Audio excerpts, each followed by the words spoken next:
શું માત્ર 8,000 રૂપિયા મહિનેની સેલરીમાંથી ફાઇનાન્શિયલ ફ્રીડમ શક્ય છે? જરા ઈમાનદારીથી વિચારો. તમારો પહેલો રિએક્શન શું હશે? મોટાભાગના લોકો વિચાર્યા વગર કહી દેશે, ના, એટલી ઓછી સેલરીમાં શું જ થઈ શકે? પહેલા સેલરી વધે પછી બચત વિચારીએ. આ બધું તો અમીરોનું રમકડું છે. પણ આજની આ વિડીયોમાં હું તમને પુરાવા સાથે બતાવવા જઈ રહ્યો છું કે કેવી રીતે એક સિક્યોરિટી ગાર્ડ કોઈ બિઝનેસ વગર, કોઈ વારસો વગર, કોઈ લોટરી વગર, કોઈ શોર્ટકટ વગર, માત્ર ડિસિપ્લિન, ધીરજ અને સાચી સ્ટ્રેટેજીથી 1 લાખ રૂપિયાનો ફંડ બનાવે છે. અને વાત અહીં પૂરતી નથી. આ સફર આગળ જઈને 10 લાખ રૂપિયા અને તેનાથી પણ આગળ પહોંચે છે. અહીં જરા થંભો અને સમજો કે આ કોઈ એક રાતમાં અમીર બની ગયો એવી કહાની નથી. અને સૌથી રસપ્રદ વાત જાણો છો? આ કહાની કોઈ સીઈઓની નથી.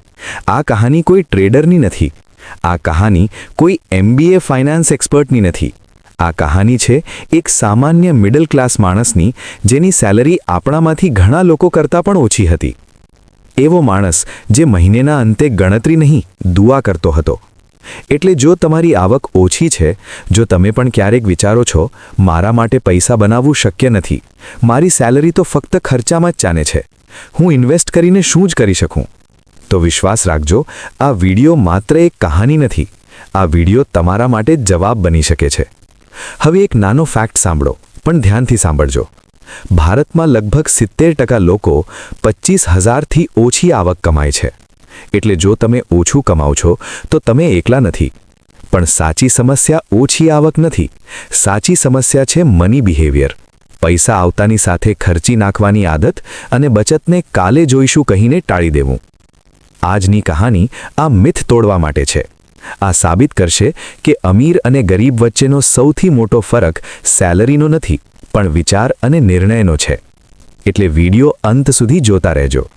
શક્ય છે આજે તમે ફક્ત એક કહાની સાંભળો, પણ કાલે તમે તમારી કહાની જીવી રહ્યા હશો. હવે ચાલો એ કહાની તરફ જેનો તમને બેસબરીથી ઇંતજાર છે. રામપ્રસાદજી, ઉંમર 22 વર્ષ, ઉત્તર પ્રદેશના એક નાનકડા ગામમાંથી આવ્યા હતા. ઘરે વૃદ્ધ મા બાપ હતા, 2 નાની બહેનો હતી અને કમાણીના નામે ફક્ત સંઘર્ષ. ખેતી હતી પણ પેટ ભરાય એટલી નહોતી. એટલે એક દિવસ ગામ છોડીને મુંબઈ આવી ગયા.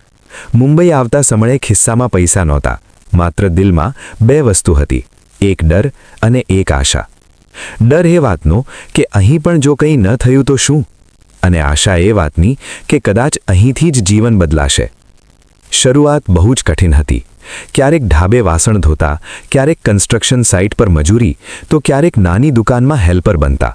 દિવસભર મહેનત, શરીર થાકી જતું, પણ મનમાં એક જ સવાલ ફરતો રહેતો, કાલે શું ખાઈશ? ઘણીવાર એવું બન્યું કે પોતે અડધા પેટ સૂઈ ગયા પણ ગાને પૈસા મોકલ્યા. દરેક દિવસ એક નવી ચેલેન્જ હતો. કેટલાક વર્ષો પછી નસીબે થોડું સાથ આપ્યું. એક હાઉસિંગ સોસાયટીમાં સિક્યોરિટી ગાર્ડની નોકરી મળી. સેલરી માત્ર 8,000 રૂપિયા. ઓછી હતી, પણ એક વાત ખાસ હતી. આ પહેલી વાર હતું કે દર મહિને ફિક્સ પૈસા મળવાના હતા. એ જ દિવસે રામપ્રસાદને સમજાયું, હવે ફક્ત જીવવું નથી, હવે કંઈક બદલવું છે. પણ શરૂઆતમાં તેમણે પણ એ જ કર્યું જે આપણામાંથી મોટા ભાગના લોકો કરે છે. પહેલી સેલરી આવી અને ખર્ચ પણ આવી ગયો. થોડા સારા કપડાં લીધા, મિત્રો સાથે ચા નાસ્તો વધ્યો, ગામે મીઠાઈ મોકલી, પૈસા આવ્યા અને ચાલ્યા ગયા. તેમને એ સમયે ખબર નહોતી કે પૈસા કમાવવું પૂરતું નથી, પૈસા સંભાળવું પણ એક મોટી સ્કિલ છે. સોસાયટીમાં ડ્યુટી દરમિયાન એ લોકોની વાતો સાંભળતા. કોઈ SIP બોલતું, કોઈ FD, કોઈ મ્યુચ્યુઅલ ફંડ, તો કોઈ સ્ટોક્સ. શબ્દો સમજાતા નહોતા, પણ મનમાં કૌતુક જાગ્યું. આ લોકો પૈસાની એટલી બધી વાત કેમ કરે છે? ડ્યુટી પછી થોડો સમય મળતો તો કચરામાં પડેલા જૂના અખબાર ઉઠાવી ફાઇનાન્સના લેખ વાંચવાનો પ્રયત્ન કરતા. ઘણું સમજાતું નહોતું, પણ હાર માનતા નહોતા. અહીં તેમની મુલાકાત થઈ શર્માજી સાથે. સોસાયટીમાં રહેતા એક નિવૃત્ત બેંક મેનેજર. એક દિવસ શર્માજીએ પૂછ્યું, રામપ્રસાદ, તને પૈસામાં એટલો ઇન્ટરેસ્ટ કેમ છે? રામપ્રસાદે પોતાની આખી વાત કહી. ગામ, પરિવાર, ઓછી સેલરી અને ભવિષ્યનો ડર. શર્માજી સ્મિત કરીને બોલ્યા, બેટા, પૈસા કમાવવું એ કળા છે અને પૈસા વધારવું એ વિજ્ઞાન છે. અહીંથી સાચો બદલાવ શરૂ થયો. સૌપ્રથમ નિયમ, સેવિંગ ફર્સ્ટ. 8,000 રૂપિયાની સેલરીમાંથી દર મહિને 500 રૂપિયા બચત. ખર્ચ પછી બચત નહીં, પહેલા બચત પછી ખર્ચ. પોસ્ટ ઓફિસમાં નાની આરડી પણ ખોલાવી. રકમ નાની હતી પણ દિશા એકદમ સાચી હતી. એક દિવસ એક મિત્ર આવ્યો. ઈએમઆઈ પર નવો ફોન, ઈએમઆઈ પર બાઇક. હસીને બોલ્યો, લાઈફ એન્જોય કર યાર, કાલ કોણે જોયું છે? રામપ્રસાદનું મન થોડું ડગમગાયું, પણ પોતાને કહ્યું, હું દેખાવ માટે મારી શાંતિ નહીં વેચું. ધીરે ધીરે 500 રૂપિયાની એસઆઈપી પણ શરૂ થઈ. થોડા સમય પછી સેલરી 11,000 રૂપિયા થઈ, પણ લાઇફસ્ટાઇલ એ જ રહી. વધેલા 3,000 રૂપિયા સીધા ઇન્વેસ્ટમેન્ટમાં ગયા અને અહીંથી કમ્પાઉન્ડિંગે પોતાનું કામ બતાવવાનું શરૂ કર્યું. એક દિવસ માર્કેટ પડી ગયું. પોર્ટફોલિયો લગભગ 20% નીચે ગયો. ડર લાગવો સ્વાભાવિક હતો. રામપ્રસાદ દોડતા દોડતા શર્માજી પાસે ગયા. શર્માજીએ શાંતિથી કહ્યું, જ્યારે તું ઝાડ વાવે છે અને આંધી આવે છે તો શું ઝાડ ઉખાડી નાખે છે? રામપ્રસાદ સમજી ગયા. પૈસા કાઢ્યા નહીં, ઉલટું ઘટાડામાં થોડું વધુ રોકાણ કર્યું. એ જ નિર્ણય તેમના માટે ગેમ ચેન્જર બની ગયો. 5 વર્ષ પછી જે 500 રૂપિયાને લોકો મજાક માનતા હતા, એ આજે 1 લાખનો ફંડ બની ગયો. પણ આ ફક્ત પૈસા નહોતા, આ હતો આત્મવિશ્વાસ, માન સન્માન અને જીવનમાં પસંદ કરવાની તાકાત. જો રામપ્રસાદ આ જ રસ્તે ચાલતા રહે તો આવતા થોડા વર્ષોમાં 10 લાખ રૂપિયા સુધી પહોંચવું પણ સરળ છે. અને જો દર વર્ષે એસઆઈપી સ્ટેપઅપ કરે, અર્થાત સેલરી વધે તેમ એસઆઈપીની રકમ પણ વધારતા જાય, તો પરિણામો વધુ ઝડપથી આવશે. દોસ્તો, રામપ્રસાદની કહાની આપણને વધુ પૈસા કમાવા કરતાં કન્સિસ્ટન્સીની શક્તિ શીખવે છે. સાચી દિશા હોય અને સતત એ જ દિશામાં ચાલતા રહો તો 500 રૂપિયા પણ મોટું અમાઉન્ટ બની શકે છે. હવે અહીં જરા થંભો, એક ઊંડી શ્વાસ લો અને પોતાને એક ઈમાનદાર સવાલ પૂછો. જો એક સિક્યોરિટી ગાર્ડ 8,000 રૂપિયાની સેલરીથી બિઝનેસ વગર, વારસો વગર, શોર્ટકટ વગર આટલી દૂર આવી શકે છે, તો એક મિડલ ક્લાસ માણસ કરોડપતિ કેમ નથી બની શકતો? આપણે ઘણીવાર પરિસ્થિતિને આપણી કિસ્મત માની લઈએ છીએ. ઓછી સેલરી, વધુ જવાબદારીઓ, મોંઘવારી. પણ સચ્ચાઈ એ છે કે કરોડપતિ બનવામાં કોઈ જાદુ નથી, કોઈ સિક્રેટ ક્લબ નથી, કોઈ સ્પેશિયલ લોકો પસંદ થતા નથી. માત્ર થોડા સરળ નિયમો છે જે લોકો જાણે છે પણ ફોલો નથી કરતા. અને રામપ્રસાદની કહાની એ જ નિયમો જમીન સાથે જોડીને શીખવે છે. સૌથી પહેલો અને સૌથી જરૂરી નિયમ, ઇન્કમ નહીં, ડિસિપ્લિન મહત્વનું છે. 8,000 હોય કે 8,000, પૈસા આવવાનો અર્થ એ નથી કે બધું ખર્ચી નાખવાનું. પૈસાનો પહેલો હક તમારા ભવિષ્યનો છે, તમારા બાળકોનો છે, તમારી બીમારીનો છે, તમારી આઝાદીનો છે. સેલરી આવે એટલે સૌપ્રથમ બચત. રકમ નાની હોય તો પણ 500 રૂપિયા, 1,000 રૂપિયા, 2,000 રૂપિયા, જે શક્ય હોય. જે બચે એમાં જ જીવન જીવવાનું. અહીં જ ફરક પડે છે સેલરી અર્નર અને વેલ્થ બિલ્ડર વચ્ચે. સેલરી અર્નર આખી જિંદગી કામ કરે છે, વેલ્થ બિલ્ડર એક સમયે પૈસાથી કામ કરાવે છે. બીજો નિયમ, કમ્પાઉન્ડિંગને સમય આપો. આજનો સૌથી મોટો ઝેર છે ઝડપથી અમીર બનવાની લાલચ. Instagram reels, YouTube ads, WhatsApp messages બધા એ જ સપનું બતાવે છે. પણ હકીકત એ છે કે ઝડપથી અમીર બનવાની કોશિશ તમને મોડું ગરીબ બનાવે છે. કમ્પાઉન્ડિંગ કોઈ રોકેટ નથી, એ બળદગાડી છે, ધીમી પણ મજબૂત. શરૂઆતના 2-3 વર્ષ તમને લાગશે કે કંઈ જ નથી થતું, પણ જે લોકો આ બોરિંગ ફેઝમાં ડિસિપ્લિન સાથે રોકાણ કરતા રહે છે, એ જ લોકો 5-10 વર્ષ પછી સૌથી આગળ હોય છે.